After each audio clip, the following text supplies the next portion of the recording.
Naligawan ka na ba ng babae? Oo naman. Naging kayo?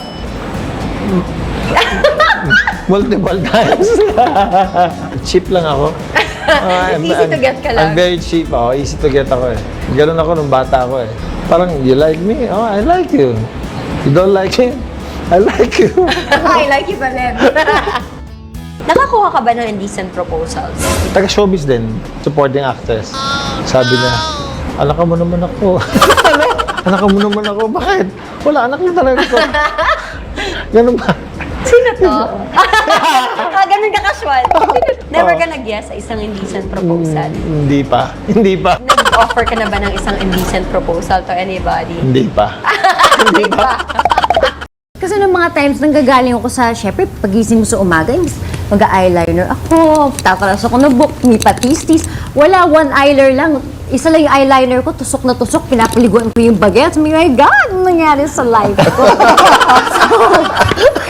But because of that, I'm such a better person.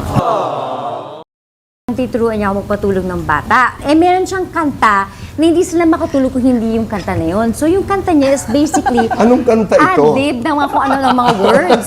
So, matutulog si Chessie, matutulog si Kino, love na love. So, invento yung mga words, pero isang tono. So, sasabihin ko naman tonight. So, umiiyak siya, hindi siya makatulog. Umiiyak din ako, na-frustrate ako kasi hindi ko siya mapatulog. Dahil meron akong gustong panoorin sa Netflix. So, ano ba yun?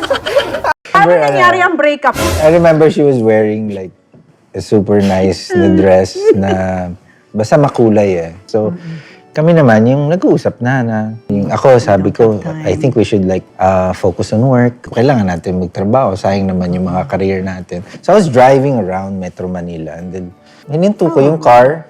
Puro talahib pa nun yung area na yun eh. Bumaba siya. Naglakad lang ako. Naglakad, papunta dun sa talahib. Nawala. Mamaya-maya, bumabalik na, tumatakbo. Bakit? Tumatakbo. Hinahabol siya ng mga karpintero. Ng mga...